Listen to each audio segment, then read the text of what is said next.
오늘 뭐 이번 주말 잘 보내셨습니까? 네. 저는, 방송을 하면서 항상 여러분들하고 소통을 하면서 제 자신만의 이 포트폴리오를 어떻게 가져가야 될지 참 고민이 돼요. 네. 근데 이미, 대충 저는 뭐 윤곽을 정해놔가지고, 비싼 아파트에는 들어가지 않을 겁니다. 네, 비싼 아파트는 들어가지 않을 거고, 투자는 제 생각은 수익률의 극대화, 갭 대비 수익률의 극대화가 그게 좀 공격적인 성향을 가진 사람에게는 맞지 않나 라고 생각 드는데, 저는 어차피 보수적인 성향입니다. 좀 보수적이고 안전을 추구를 하는데, 아무튼 제가 안전을 추구할 수 있는 전략은 결국은 스토리가 있는 아파트예요. 스토리가 있는 아파트. 갭이 적지만은 뭔가 스토리가 있다. 이게 뭘까요? 여러분, 스토리가 있다는 건요, 호구가 찾아온단 말입니다. 내 다음에 매수할 수 있는 세력이 창출될 수 있는 그런 아파트예요. 그게 뭐 호재가 될 수 있겠지만은 그 중에서 단언컨대 2023년에는요, 아무튼 지역을 먼저 고를 때는 먼떨 만떨이고요. 먼저 떨어진 지역, 그리고 많이 떨어진 지역. 그래서 먼떨 만떨입니다. 그런 지역들을 먼저 고르시고, 그 중에서 내가 옥석 가리게 하는 겁니다. 현재 내가 현금이 어느 정도 있는지를 일단 확인하셔야 돼요. 그리고 내가 레버리지를 얼마큼 활용할 것인가도 확인을 해봐야 됩니다. 그래서 예를 들어서 내가 현금이 3억 있다 라고 하면은 매매가 6억짜리에 전세가 3억이면 딱 3억이잖아요. 물론 부대 비용은 차치하고요. 그렇게 한 채를 내가 들어갈 것인가, 아니면 갭이 9천 1억짜리가 있는데요, 입지가 좋은 준신축이에요. 그걸 세 채 들어갈까요? 그렇게 세 채 들어가는 방법이 있고요. 그리고 준신축 하나, 그리고 구축 여러 개 이렇게 들어가는 방법이 있을 거고, 그리고 신축인데 갭이 한 2억 5천 정도 들어가고 나머지 갭이 작은 구축으로 들어가는 방법, 이런 식으로 하는데 어떻게 하나 수익은 납니다. 여러분, 여기서 여러분들이 생각을 해 주실 부분은, 내가 요런 세팅, A 세팅, B 세팅, C 세팅, 여러가지 세팅 방법이 있는데, 이렇게 해서 누군가와의 경쟁에서 이기겠다는 그런 생각은 집어치워야 됩니다.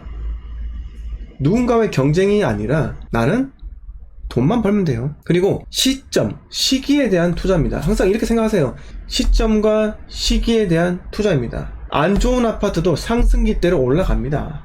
네, 그건 하나 알아두세요. 근데 제가 제 자신이 추구하는 건요, 안 좋은 아파트처럼 지금 보이지만 스토리가 있어서 그게 가공이 되면서 2, 3년 후에는 호구들이 찾아오는, 사겠다고 이런 아파트에 투자를 하는 겁니다. 네. 자, 여러분들이 땡땡 지역을 보시면은 네이버 부동산에 들어가시면요, 예를 들어서 대전 쳐볼까요? 대전에 가서 아파트 분양권을 한번 검색을 해봅시다. 이렇게 하고 듣고 삭제하고. 자, 이렇게 해서 분양권은 누구나 다 알 수 있는 사실이에요. 왜? 네이버 부동산에 다 나오잖아요. 다 나옵니다. 이게 뭐 감춰진 사실이 아니라 누구나 다 알 수 있고, 누구에게나 전부 다 공개가 된 사실인 거예요. 그래서 정보가 비대칭성이 아니라, 정보는요 완전 효율적 시장인가요? 이게 전체가 정보 공개된 시장이? 그런 거예요. 아파트 시장은요, 누구에게나 청약홈에 들어가면 어떤 신축 아파트가 청약을 하는지 다 나와요. 싹 다 나옵니다. 자, 그렇기 때문에 내가 알고 있는 그 아파트는요, 누구나 다 볼 수 있는 거예요. 하지만 우리는 하락기, 바닥에서 잡아야 되는 거예요. 바닥에서 그래도 다른 사람보다는 선진입을 해야 됩니다. 선진입을 한다면은요, 여러분, 우리는 회복장을 먹는 거예요. 빠르게. 그리고 나서 그렇게 얻은 시세 차익을 가지고 향후로 전망을 했을 때 좀 앞으로도 분위기 좋지 않겠다라고 하면 팔고 나오면 되는 거고요. 분위기 더 좋겠다 라고 하면은 그대로 홀딩 하시거나, 아니면 중간에 익절을 하신 다음에 다른 지역으로 가는 겁니다. 아시겠습니까? 이런 식으로 하셔야 된다 이겁니다. 그리고 바닥이 나오는 것은 우리가 언제 알 수 있다고 말씀드렸죠? 지금 일단 전국의 부동산이 대세 하락이에요. 대세 하락. 하락인데 대세 하락이 아니다, 뭐 이런 인간들이 있습니다. 네? 서울이 입주 물량이 없다고, 네? 서울이 입주 물량이 없으니까 잠깐 하락했다가 바로 폭등합니다. 뭐 이런 식으로 이야기하시는 전문가들이 있습니다. 그 전문가를 제가 2022년 1월에 그 인간이 무슨 말을 했는지 찾아보니까 인천이 오른다고 이야기를 하더라고요. 예? 그러면서 지금은요 또 말 바꿨어요. 지금은 또 말 바꿉니다. 참 이게 안타까워요. 그런 사람들 말에 속아서 인천에 아파트 산 사람들 피눈물 나는 거죠. 인천이 뭐 개발이 다 되고 GTX 들어오고 그 사실 누가 모릅니까? 다 알죠. 그런데 입지 가치가 오르고 뭐 기업이 들어오고 그게 중요한 게 아니라고 제가 말씀을 드렸잖아요. 그런 것들은 대세의 흐름을 꺾을 수 없다는 겁니다. 자, 박근혜 정권 때 생각을 해보세요. 대세 하락이었어요. 집값을 띄우기 위해서 미친 듯이 노력을 했습니다. 엄청난 노력을 했어요. 그 결과 2016년 이때쯤 돼서 상승하게 돼요. 양도소득세 비과세 시켜준다 했었고요. 대출금리 점점 낮아지고 있었고요. 활용점정은 그러다가 이제 문정권 들어서면서 이제 매수 심리가 탄력 있게 붙으면서 금리도 저렴하고 모든 조건이 다 붙었죠. 그리고 2019년까지 내리 서울 수도권이 오르다가 2019년 헬리오시티 입주장과 함께 살짝 조정이 왔었어요. 네, 몇 개월 조정 왔었습니다. 그리고 나서 다시 급등을 한 게 계약 갱신 청구권. 말도 안 되는 거였죠. 차라리 가만히만 있었으면은 보합이나 하락으로 좀 더 일찍 갈 수도 있었다고 봐요. 근데 정책의 잘못은 좀 더 심리를 끌어오르게 만듭니다. 자, 그래서 지금은요, 제가 계속 말씀드렸다시피 서울과 수도권은요 너무 많이 올랐기 때문에 떨어지는 겁니다. 서울 수도권에서도 많이 오르지 않은 곳은요 상대적으로 덜 떨어져요. 왜? 오른 게 없으니까요. 뭘 떨어질 게 뭐가 있습니까? 안 그렇습니까? 네, 동탄 보세요. 폭등했잖아요. 폭등. 그러니까 떨어지는 거예요. 거라고요. 네. 그리고 뭐 서울은 끄떡없어요. 뭐 이렇게 이야기하시는 분들이 계십니다. 네. 근데 서울에 25개 자치구인가요? 26개 자치구인가요? 제가 맨날 헷갈리는데.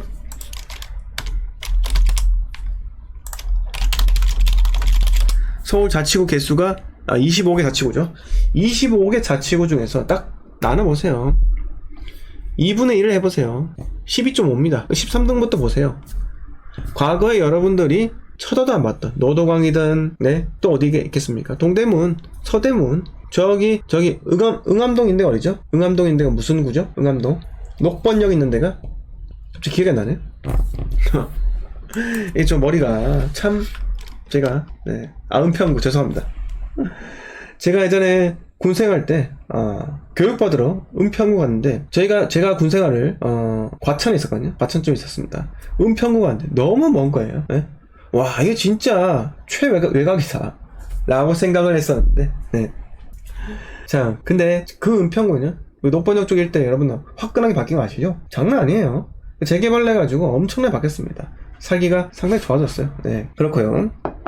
그런 지역들의 집값의 움직임을 보세요. 지금 일반적인 특수적인 시장이 아니라 일반적인 시장이라고 할 수 있는 그런 서울의 13위부터 14위, 15위, 16위, 17위, 18위 쭉 보세요. 17위가 제 기억으로는 동대문구예요. 과거에 소득 수준으로. 그래서 그런 것도 한번 보시면은 집값이 이런 식으로 움직이는구나. 지금 서울이 꺾이지 않았던 이야기하지만 이미 외곽은 거래가 그나마 되고 있기 때문에 꺾이고 있구나 라는 점을 여러분들이 아실 수가 있습니다. 자, 경기 남부권 물론 안산 같은 경우는 뒤늦게 올랐기 때문에 늦게 떨어지겠죠. 그러나 먼저 오른 지역이 있다는 거예요. 동탄. 그런 지역들은 지금 피눈물 흘리고 있고요. 동탄하고 연계된 지역들 뭐가 있습니까? 동탄은요 광교랑 묶이고요. 동탄은요 평택하고도 묶입니다. 그렇게 지역의 연계성이 있다는 거예요. 그런데 이 중에서 이천이 싼데요? 이천 사면 안 될까요?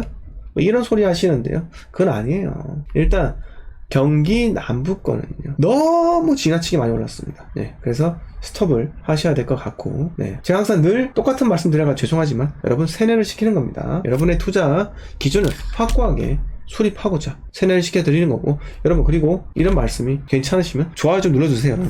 제 방송도 다른 옳지 못하는 이야기를 하는 좀 상승만 이야기하는 폭락만 이야기하는 그런 사람들처럼 저는 마케팅을 잘 못하지만 그래도 좀 채널이 성장할 수 있는 기회가 되었으면 합니다. 그래서 여러분 좋아요 팍팍 눌러주세요. 지금 현재 130분 정도 시청하고 계신데 좋아요가 28개인데 좋아요가 50개, 50개 넘는 것 좀 보여주세요 여러분들. 감사드립니다. 네. 자, 아무튼 간에 그런 얘기 한번 들어보았고요. 따로 질문사항이 혹시 있으시면은 질문 바로 해주시면 되겠습니다. 아, 나라 가오리님 반갑습니다. 네. 좋아요는 여러분 인색할 필요가 없으십니다. 공짜예요. 네. 돈 들어가는 게 아닙니다. 자, 지역에 대해서 한번 이야기를 좀 들어볼게요. 우리가, 자, 어디로 한번 가볼까요? 어디로 가볼까요? 제가, 가고 싶은 지역은요, 여러분, 강원도예요. 강원도 투자를 하라는 인간들이 있었습니다. 네. 물론, 원주라는 지역. 원주 혁신 치면 나오네요. 네. 방곡동 원주 혁신 치면 나와요. 자, 원주라는 지역이 어떻게 돼 있냐면요. 여기서 축소를 좀 더 하면요. 원주는요, 네. 경기도랑 붙어 있습니다. 원주가 경기도예요. 원주에서 여주 아울렛 가면 되는 겁니다. 원주에서요 이천에 쌀을 사 먹으러 가면 되는 겁니다. 네. 원주에서 좀만 가면요, 네, 용인이에요. 원주도 표준어를 쓰고요 상당히 좋은 지역 맞습니다. 좋은 지역은 맞아요. 그런데 상승기 때 원주가 경기도 수도권이라 하는 사람들이 있습니다. 하지만 원주는요 어쩔 수 없이 강원도입니다. 네. 자, 그렇게 말씀 한번 들어보았고요. 아무튼 원주에 우리 제1풍경채 앞에 중흥 S클래스 뭐 이런 게 있죠. 40평대 큰 평수고. 자, 방구 퍼스트 이런 거 보면은 전체 기간이 2017년도에 2억 6,600을 찍고요. 하락을 쭉 했습니다. 2년 10개월 동안요. 금액대는요 2억 633, 이제 2억 초반대에서 매매가 전세가가 차이가 거의 나지 않아요. 요 시기에서 투자자 진입들이 좀 있었습니다. 네, 보세요. 거래량 터진 거 많이 진입을 하지 않냐. 그래서 이분들이 2022년 12월 이제 4개월 남았습니다. 4개월 후에 털고 나오게 됩니다. 네, 지금은 보시면 고점 3억 3천 대비해서 조금 빠졌죠. 3% 정도. 자, 여기서 이제 변동을 보시면은 2021년 9월부터 네, 보면은 뭐 하락한 아파트도 있고요, 상승한 곳도 있기도 합니다. 뭐 예를 들어서 강원 혁신 푸른숨 LH 3단지 같은 경우는 2015년 6월인데요. 네, 요건 아마 그 분양 전환이겠죠. 네, 이런 것도 말고 원주 힐데스하임 이런 거 보시면은 네, 34평이 2015년 5월 8년 차인데 살짝 빠졌습니다. 고점이 4억 9천 정도인데 지금 17% 정도 빠졌고요. 오히려 자 21년 9월 대비해서 네, 방곡도 푸른숨 휴브레스 같은 경우는 고점이 3억 7천인데 네, 2022년 3월 대비해서는요 지금 4% 정도 빠졌지만은 저는 9월로 기준했죠. 작년 하반기입니다. 9월 기준했을 때는 좀 올랐습니다. 네. 자, 원주도 만만치 않게 보세요. 금액대가 78% 정도 상승을 했습니다. 거의 2배잖아요.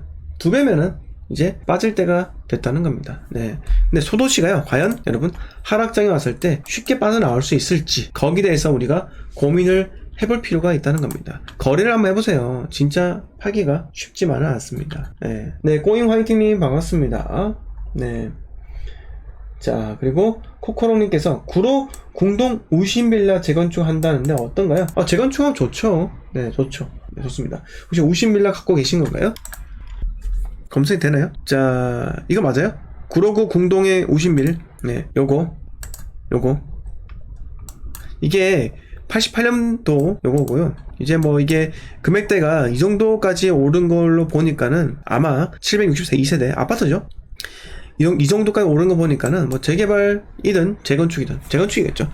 재건축이 추진이 되겠죠. 네. 추진되면요 좋죠. 네. 용적률이 어떻게 될까요? 88%. 상당히 낮네요. 그러면은 여기가 몇 종이에요? 몇 종? 3종일까요? 3종일 수도 있고요. 자, 여기가 일단은 구로구 궁동이죠. 궁동의 213-21번지를 우리가 검색을 해볼게요. 토지 이용. 네. 보고 계신 거예요. 자, 궁동 213-21번지.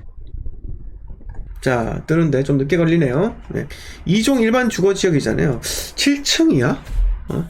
7층이야? 그러면 여기가 보시면은 대공방어협조구역 해발 165m 뭐지?